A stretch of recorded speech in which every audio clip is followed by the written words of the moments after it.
In what could potentially become one of the most explosive political scandals of the year, Deputy President Paul Mashatile has allegedly been linked to a shadowy financial web involving the misappropriation of R560 million in public funds. As South Africans reel from an endless chain of political controversies, the latest allegations could further erode public trust in the ruling African National Congress (ANC) and cast a long shadow over the already fragile government of national unity.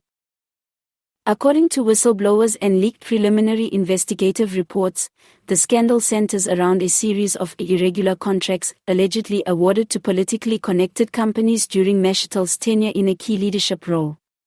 These contracts, intended for infrastructure development and community upliftment in various provinces, particularly Gauteng, have come under scrutiny after auditors reportedly flagged substantial discrepancies in invoicing, project deliverables, and the actual work done. While the Deputy President has not officially been charged with any wrongdoing, sources within the Office of the Public Protector have confirmed that his name features prominently in documentation now under review by the Special Investigating Unit, SIU. It is alleged that at least R560 million in state funds were either misdirected, inflated, or paid out for projects that were either incomplete or never commenced. One of the most shocking aspects of the alleged scandal is the possible involvement of a close-knit group of businesspeople with known ties to high-ranking ANC officials. Several companies that benefited from the questionable contracts were reportedly registered mere weeks before securing lucrative tenders.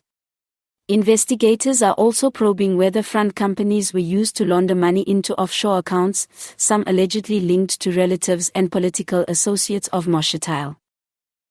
Adding fuel to the fire are leaked WhatsApp messages and internal emails, purportedly between Mashatile's political aides and senior government officials, discussing project allocations and stakeholder satisfaction, vague terms many now interpret as coded language for kickbacks and patronage networks. Political analysts say the scandal could have a catastrophic effect on the ANC's public image, especially as it struggles to stabilize the GNU and rebuild credibility after years of state capture, service delivery failures, and high-level corruption. This is not just about money, says political economist Dr. Busi Noba. It's about trust. And at a time when the country desperately needs ethical leadership, the very people meant to guide us through recovery are under the microscope. Opposition parties have wasted no time capitalizing on the scandal. The Democratic Alliance, DA, Economic Freedom Fighters, EFF, and Action SA have already called for an immediate parliamentary inquiry. DA leader John Steenhuisen stated, "We cannot continue to watch as billions are stolen while communities suffer from poverty, load shedding, and collapsing infrastructure. If the Deputy President is innocent, let him submit fully to an independent probe." EFF's Julius Malema went a step further, calling for Mashatile's suspension pending the outcome of investigations. Paul Mashatile must step aside. The people of South Africa deserve transparency. "We are tired of the same corrupt faces draining the nation dry," he said during a press conference in Johannesburg.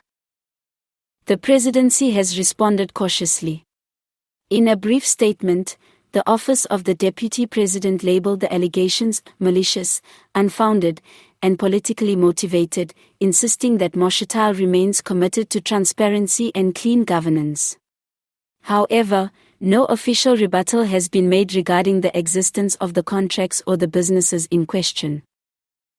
Social media has erupted, with hashtags like #MashatileMustGo and #R560 million highs trending across platforms.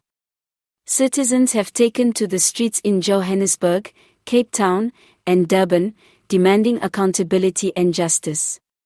Civil society organizations such as OUTA and Corruption Watch have pledged to follow the case closely and mobilize if no meaningful action is taken within 30 days. As investigations continue and political pressure mounts, one thing is clear: this alleged R560 million scandal could become a defining moment for both Paul Mashatile and the ANC. Whether it ends in exoneration or political downfall, the scandal underscores a deepening crisis in South African leadership, one that the public is no longer willing to ignore.